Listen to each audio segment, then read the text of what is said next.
Salut à tous, aujourd'hui on se retrouve pour un nouveau Daily Recap et aujourd'hui on va voir comment est-ce que je me suis entraîné malgré un changement complet de salle, après même une petite pause parce que j'étais en vacances. Ok, bon déjà pour les OG de la chaîne, j'espère que vous aurez reconnu ces lieux. En effet, I'm back in my ancienne maison. Je suis en semi-vacances, c'est-à-dire que je travaille, etc. Parce que forcément, moi, je suis auto-entrepreneur. Bref, on s'en fiche. Mais toujours est-il que je ne suis pas sur Montpellier, donc j'ai dû changer de salle. Pour autant, je ne suis pas retourné dans mon ancienne salle pour plein de raisons. Et du coup, je suis parti m'entraîner dans un Basic Fit dans lequel je n'ai jamais mis les pieds, évidemment. Et en plus de ça, j'étais parti une semaine en vacances sans aucun entraînement, même pas du cardio, bref, rien que de chi. Et donc, comment s'est passée la reprise? Comment est-ce que j'ai fait pour reprendre correctement en main l'entraînement? Est-ce que j'ai sous-perfé? Est-ce que j'ai eu du mal à progresser, à marquer de la progression? Est-ce que j'ai dû réinitialiser tous mes tableaux? Bref, c'est ce qu'on va voir aujourd'hui. Et surtout, peut-être que vous vous demandez, est-ce que je vais rester éternellement ici? Non, bien sûr que non, je retourne à Fitness Park avec le Saint Monsieur Fonte et le Saint Lafumax d'ici 2 semaines. Ok, mais du coup, donc qu'en est-il de l'entraînement? Donc aujourd'hui, on va récap 2 séances. Et évidemment, il y aura une partie de la vidéo qui sera uniquement disponible en tant que contenu exclusif sur le Discord Fontesque. Donc si vous n'êtes pas encore là-bas, je vous invite à y aller, mais évidemment, vous aurez le gros ici. Donc avant toute chose, reprenons un petit peu les facteurs externes. Donc je vais d'abord parler des facteurs externes de la séance haut du corps, qui était la première séance, et ensuite on parlera des facteurs externes de la séance bas du corps. Sur la séance haut du corps, faut savoir que bon, j'avais bu pas mal d'alcool la veille, Ça y est, je conclus.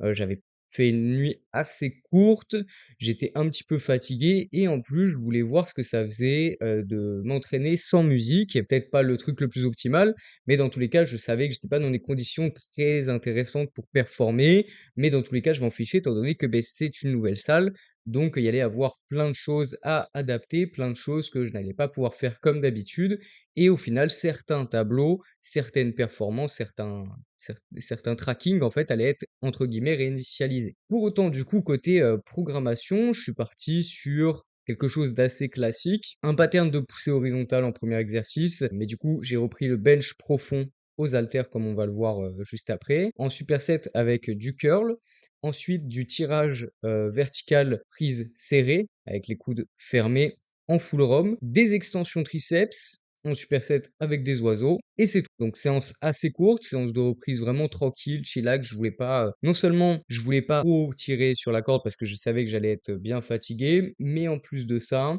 j'ai moins envie de passer du temps à l'entraînement, en étant ici. Quand je serai de retour à Fitness Park, pourquoi pas, mais là je passe déjà, 1 heure environ, enfin entre 40 minutes et 1 heure de trajet pour y aller, puisque j'y vais à vélo et que c'est assez loin. Donc j'ai pas envie de trop m'éterniser là-bas. Donc voilà, je reste sur quelque chose de vraiment, vraiment simple, très basique. Plupart des groupes musculaires que j'ai envie de travailler qui sont travaillés. Le seul groupe musculaire qui manque, ça serait les abdos. Mais je pense que la prochaine séance, justement, je le rajouterai. Je rajouterai sûrement les abdos. Et j'avais pensé à un pattern d'OHP, mais là, dans cette séance-là, je sais que ça aurait pas pu passer parce que j'étais vraiment, vraiment pas très énergique, on va dire. Et du coup, sur la séance bas du corps, côté facteur externe, pour le coup, j'avais déjà un peu mieux récupéré. J'avais globalement bien mangé, j'avais pas trop bien dormi, je me sentais un peu fatigué malgré tout, un petit peu de brain fog même en arrivant à la séance, mais en soi j'étais plutôt dedans et j'avais surtout pour objectif de faire quelque chose, un bon gros truc au deadlift, parce que je me sentais plutôt bien articulairement. Aussi, il faut savoir que là, je suis probablement en fin de réhab au niveau de mon genou gauche qui s'était blessé il y a un moment de ça. J'en ai déjà parlé dans d'autres vidéos.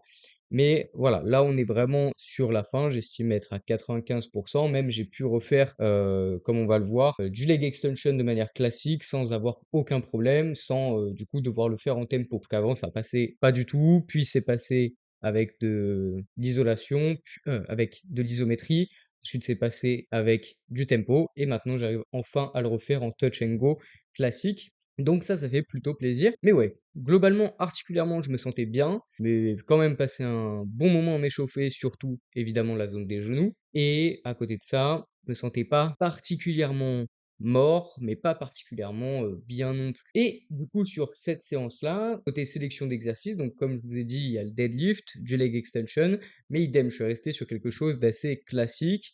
J'ai donc du deadlift, ensuite du legs lock deadlift, du leg extension, de l'adduction de hanche, du leg curl allongé et des extensions mollets. Et des tibial raises aussi. En superset du coup les deux.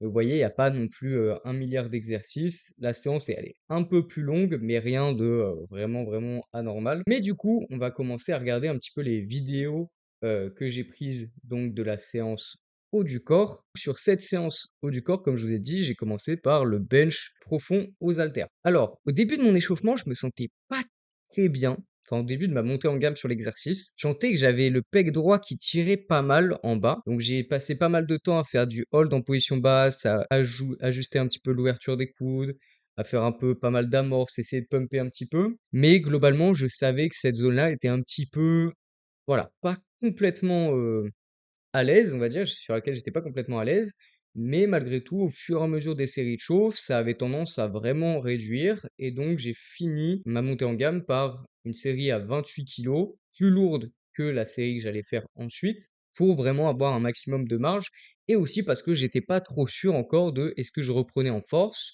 ou est-ce que je reprenais en volume. J'avais pas encore décidé, j'attendais de voir comment je me sentais le jour J, et beh, au vu des petites gênes articulaires que j'avais et de la fatigue générale que j'avais, je suis plutôt parti sur du volume, d'autant plus que mes tableaux en bench profond étaient vraiment bloqués, enfin remplis, plutôt pas bloqués, mais juste remplis dans les barres range. Donc j'avais déjà, et en plus je n'ai pas accès à du microloading dans cette salle, donc forcément ça restreint un petit peu mon champ des possibles. Et donc en première série j'ai mis 22 kilos et j'ai fait un 14 RM.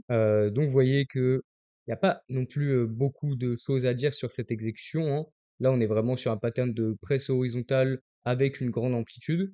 Je garde les coudes plus ou moins à 45 degrés.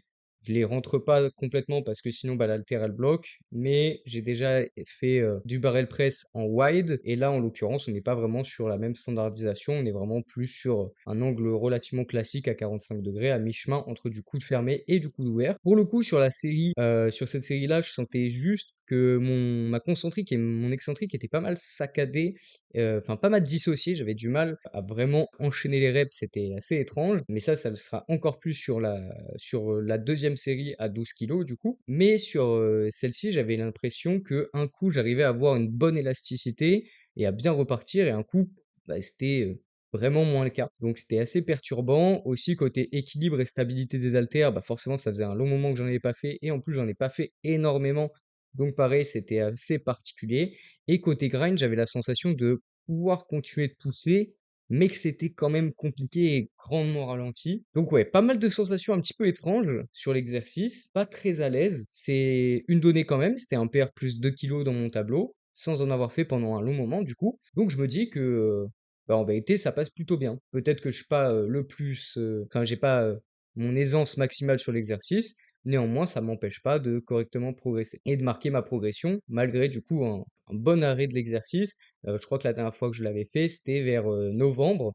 Donc forcément, ça fait un long moment, pas mal d'adaptations techniques, stabilité, coordination et cetera qui sont un petit peu rouillées, on va dire. Donc le temps que ça revienne, beh, ça va être un peu plus difficile de PR, mais forcément, beh, au moment où tout ça, ça sera revenu, les PR risquent d'être vraiment, vraiment pas mal. Et donc là, sur la deuxième série à 12 kilos, du coup, je suis parti sur un 28 RM, une bonne prise de données. J'avais jamais été faire autant de répétitions sur cette variation-là, enfin sur cet exercice-là. Et pour le coup, c'était assez difficile à la fin côté pump. Je ne suis pas allé à l'échec. Justement, le pump était trop important. Si vous suivez un petit peu la chaîne de Monsieur Fonte et ce qu'on dit en général, ben, nous, on a plutôt tendance à vous dire que être limité par le pump, c'est pas fondamentalement mauvais. C'est pas forcément une mauvaise chose, puisque la progression reste de la progression. Autrement dit, quand bien même vous êtes limité par le pump, si jamais vous passez de 12 kg x 28 à 14 kg x 28 à 16 kg x 28 à 20 kg x 28, en fait, vous aurez quand même eu des adaptations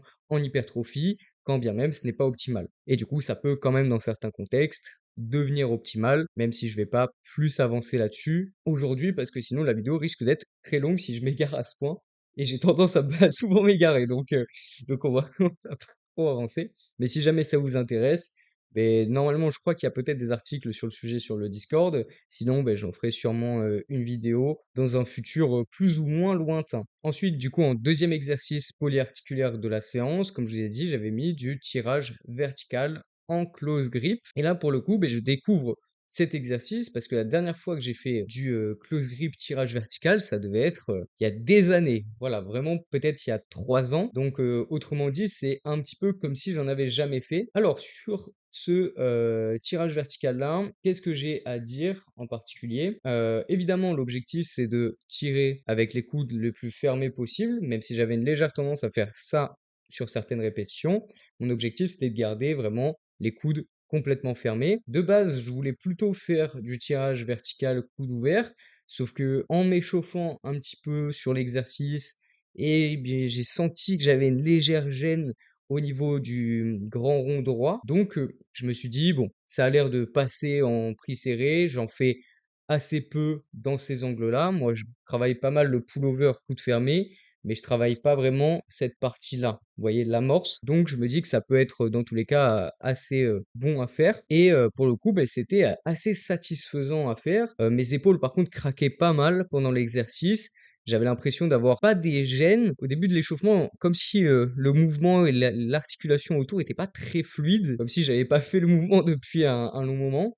Mais au final, au fur et à mesure de faire les répétitions, je me sentais nettement mieux sur l'exercice, beaucoup plus à l'aise et beaucoup plus à même de générer de la force. Et au final, j'ai fini avec un 66 kg fois 11, donc pas vraiment, enfin proche de l'échec, mais j'avais pareil la même sensation étrange que sur le barrel press, à savoir forcer, mais je sais que l'arrêt je peux l'avoir, mais j'ai juste l'impression d'être lent et de pas réussir à assez forcer. Donc ça, c'était assez étrange comme sensation. Et je suis parti sur une deuxième série à 45 kg cette fois-ci, et sur laquelle j'ai fait 18 répétitions. Et pareil, même variation, c'est-à-dire en dead stop, donc avec une pause en position haute, même si je suis pas complètement relâché comparé à ce qu'on pourrait avoir sur des tractions où vraiment le dead hang il est beaucoup mieux marqué. Là, du coup, j'avais tendance à un peu moins marquer le dead hang et à rester légèrement engagé. Et sur cette deuxième série, on peut voir juste un petit détail, c'est que j'ai mal placé mes mains, elles sont beaucoup trop en avant.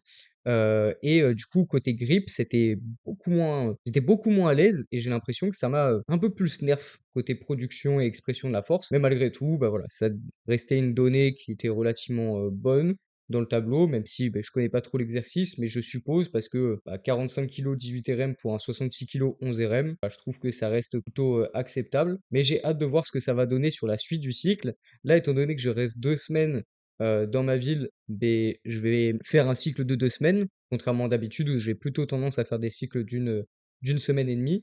Là, je vais rester sur un cycle de 2 semaines parce que je trouve ça plus cohérent et plus facilement praticable. Et finalement, j'ai terminé mon tirage vertical par une dernière série, cette fois-ci un 25 RM à 32 kg.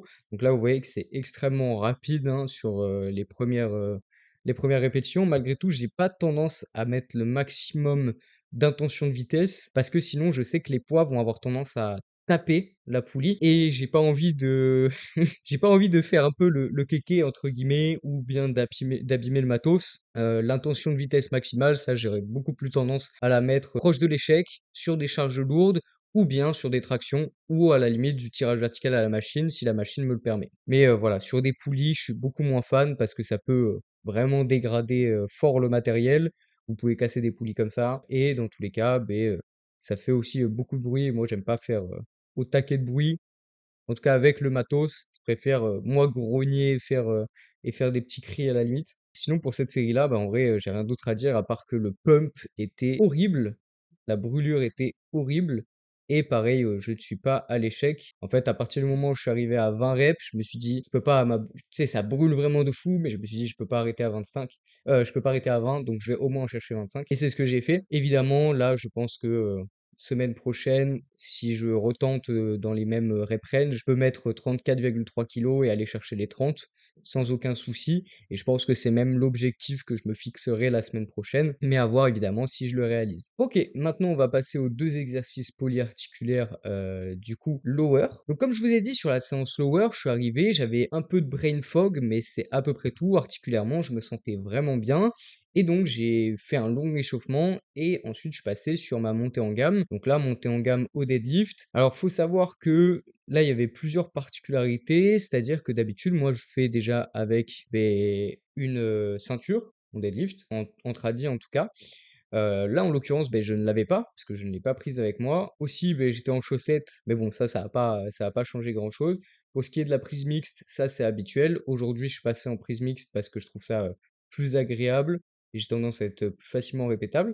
Par contre, grosse subtilité, enfin grosse différence, c'est que là, je suis sur une barre commerciale et surtout sur une barre commerciale avec un mauvais knurling et quoi d'autre qui est assez fine. Ça fait un moment que j'avais pas. En fait, dans mon dernier cycle deadlift, j'avais fait exprès de passer sur quasiment tout le cycle en barre power pour complexifier un petit peu mon mouvement et parce que je sais qu'en compétition, c'est une barre de power. Et aussi parce que la barre de power, elle a tendance à pas mal rendre plus difficile l'amorce de mon mouvement. Et vu que je suis assez faible, enfin j'ai tendance à louper mes barres, ou en tout cas j'avais tendance à louper mes barres en haut, et là ça permet de glisser un peu mieux la courbe de force du mouvement, et au final me retrouver avec un mouvement où j'ai un grind qui est beaucoup plus diffus, et je trouve ça plus satisfaisant et plus rigolo à pratiquer. Et dans tous les cas, ça permet de changer un petit peu de temps en temps. Je pense que je referai des cycles avec des barcos, mais ça a tendance à un petit peu changer mes perfs, de peut-être me rajouter 2,5 kilos, allez, peut-être grand max 5 kilos, même si j'en suis vraiment pas sûr, mais voilà, grand max 5 kilos, si jamais je suis vraiment très à l'aise techniquement avec le slack et le mou de la barre sur barre commerciale. En échauffement, j'ai tout simplement, enfin j'ai fait quelque chose d'assez classique, hein, 60, 100, 140. Pour le coup, sur les deux premières barres, je me sentais assez fort. La 140, elle a commencé à un peu plus s'accrocher, je me sentais moins à l'aise, donc ça m'a un petit peu perturbé. Ensuite, j'ai continué avec une 160 kilos qui, de mémoire, est relativement bien passée, même si pour une 160 kilos, je la sentais un petit peu, enfin, je la sentais pas parfaitement fluide, mais c'est, comme on peut le remarquer, c'est à cause d'un mauvais placement des mains. En fait, voilà. Vous voyez, ici, j'ai une main qui est beaucoup plus vers l'intérieur de la barre que l'autre, et donc j'ai tendance à tanguer, et je me suis fait un peu emporter par la barre. Et aussi un petit souci que j'avais sur ce jour-là, c'est côté verrouillage. Mon verrouillage avait tendance à être un peu étrange, comment dire, pas en termes de force pure, mais purement en termes de position et de ressenti. Mais vous voyez que là, la 170 kilos, elle passe très bien. Et donc, je finis avec un dernier warm-up qui est déjà un PR plus 12,5 kg en beltless. Un dernier warm-up donc à 182,5 kg. Et pour le coup, ce last warm-up là, ça allait être celui qui allait me dire si je finissais à 200 kilos ou non. Vous voyez qu'il est relativement bien passé. Pour ceux qui me connaissent et qui connaissent mes grinds au deadlift, vous savez que là, ça montre que j'ai beaucoup plus. Mais en fait, moi, j'ai eu un ressenti vraiment bizarre à ce niveau-là, au niveau de l'ancrage de la barre, enfin au niveau du lockout de la barre. Alors je pense que c'est parce que j'avais pris peut-être un peu serré comparé à d'habitude, mais j'en suis pas sûr. Toujours est-il que du coup, ben, ce ressenti-là, il était un peu particulier et donc j'ai préféré m'abstenir de mettre 200 kilos, enfin de monter jusqu'à 200 kilos. En tout cas, certainement pas d'un coup. Et j'ai fait une dernière barre, enfin qui allait du coup définir si bel et bien je mettais 200 ou non à 190 kilos. Et la 190 kilos, du coup, elle est passée comme ça.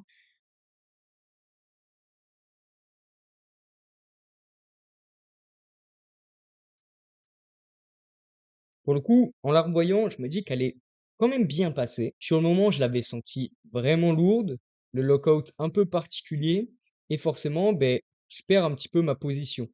C'est-à-dire, enfin, j'ai tendance à un peu plus arrondir le dos que d'habitude, parce que le bracing est un peu plus difficile. Mais malgré tout, j'avoue que là, en la revoyant, je me dis qu'il y avait quand même plus. 200, je sais pas. 200, je pense que elle serait montée au niveau des genoux et je l'aurais pas lockout. Après, à voir ce que ça donne et comment je me sens la semaine prochaine. Si jamais je fais quelque chose d'excellent en volume, là, sur la prochaine séance, peut-être que je vais considérer l'idée de mettre 200 kilos la semaine prochaine. Mais dans tous les cas, je suis pas pressé. Les 200 kilos en raw, ils vont arriver. Mais pour l'instant, j'ai passé 200 kilos uniquement sur barre commerciale avec des straps et ma ceinture. Là, 190 kilos en 100% raw, ça reste une très bonne barre pour moi. et je pense que 200 kilos, enfin, que dans les conditions habituelles, je pense que 202,5, ça peut passer. Maintenant, tant que ce n'a pas été fait, je n'en suis pas sûr. Et du coup, en deuxième série sur l'exercice, j'ai fait une série à 160 kilos. Et là, pour le coup, ben, j'ai quand même mis mes straps parce que je sais que sur 5 reps, sinon j'aurais tendance à avoir le grip en facteur limitant et c'est pas ce que je recherche. Ou en tout cas, je veux minimiser ça. Et du coup, ben, sur 760 kilos, j'étais pas, genre, j'avais de la force. Honnêtement, je sentais que j'avais de la force, mais côté groove, j'avais tendance à un petit peu avoir des sensations particulières, pas être très à l'aise, avoir du mal à un peu trouver mon ancrage, avoir du mal à vraiment relâcher aussi mes épaules. J'avais tendance à beaucoup me crisper et à tirer un peu la barre. Donc, pas forcément la technique la plus optimale. Malgré tout, ben, vous voyez que ça bouge relativement bien. Et la dernière rep, ben, elle passe avec un petit grind sur le lockout comme d'habitude, mais en fait, à partir du moment où j'arrive à ce niveau-là, je sais que je l'ai. Et pour le coup, j'ai fait que 2 séries de deadlift. Originellement, j'aurais bien fait une troisième, mais vu que j'avais du legs lock deadlift derrière, je me suis dit, j'avais du legs lock deadlift plus du leg curl allongé plus tard dans ma séance. J'étais en mode, bon, ça va être suffisant. Et donc, je suis directement passé sur mon lock legs deadlift avec une première série à 92,5 kg. Et aussi, j'ai oublié de préciser, mais mon lock legs deadlift, je le fais aussi avec un déficit. Donc, c'est-à-dire que je me rehausse de 2 bumpers. Heureusement, les bumpers de chez Basic Fit ont l'air de faire à peu près la même hauteur que les bumpers de chez Fitness Park. Après, bon, dans tous les cas, on n'est pas à 2 cm près hein, sur cet exercice. J'ai fait un 92,5 kg x 6 et donc c'est un PR plus 2,5 kg. Pour le coup, à l'échauffement, j'ai pas mal tiré sur mon ischio et mon genou gauche et j'ai eu une mauvaise sensation. Donc j'ai eu un peu d'appréhension à l'idée de faire l'exercice. J'ai eu un peu d'appréhension aussi à l'idée d'aller à l'échec. Et là, malgré tout, ben, j'ai quand même été bien grind, même si je pense que, vous voyez, la petite pause qu'on a, c'est plutôt lié à une perte de tension et un miss-groove lié à la prise que j'ai, enfin, au fait que j'ai tendance à tracter encore sur cet exercice. Je pense que si j'avais été vraiment à l'échec, j'aurais pu aller en chercher une septième, mais je n'ai pas encore l'aisance et assez d'esprit tranquille pour faire ça. C'est-à-dire que ça fait quand même assez peu de temps que je fais l'exercice. Je pense pas que mon conditionnement articulaire soit en mesure d'aller chercher des aussi grosses intensités sur des aussi bas rep range. En tout cas, je n'ai pas, moi perso, je suis pas confiant et forcément, ben la confiance, ça fait quand même un, c'est quand même très important pour éviter de se blesser. Si vous n'êtes pas confiant, que vous avez peur de faire un mouvement, ben vous risquez encore plus de vous faire mal parce que c'est psychologique. Et la psychologie est un grand facteur de la douleur et de la blessure. Donc évidemment, pour l'instant, ben, je ne le fais pas. En deuxième série, par contre, là, j'ai été chercher beaucoup plus, enfin, un peu plus d'intensité parce que je me sentais plus à l'aise et parce que la charge était plus basse. Là, on est sur un 70 kg x 16 et du coup, c'était aussi un PR plus 10 kilos sur mon 16 RM. Donc, très bon PR. Ça laisse, à mon avis, de la marge, même pour la prochaine fois. Mais je pense que la prochaine fois, je pourrais faire 72,5, 75 kilos x 16 sans problème. Sachant que là, en plus, j'avais l'impression d'avoir un meilleur groove, d'être un peu plus à l'aise sur l'exercice. Et je pense que la première série a finalisé l'échauffement de mes ischios dans cette position. Ce qui montre que je devrais passer un petit peu plus de temps, par contre, sur mes warm-up sets. Et bien voilà, c'était à peu près tout pour la partie gratuite de cette vidéo. Si jamais vous voulez retrouver l'isolation et la seconde partie, je vous invite à rejoindre le Discord. Il sera en description. Pour ceux qui sont intéressés aussi par le fait de découvrir la méthode Fontesque et les différents aspects qui la composent avec un suivi personnalisé, ben, je vous invite à venir me contacter sur Instagram. En attendant, c'était Galad. Sur ce, je vous souhaite une bonne soirée, une bonne journée, un bon entraînement. Ciao.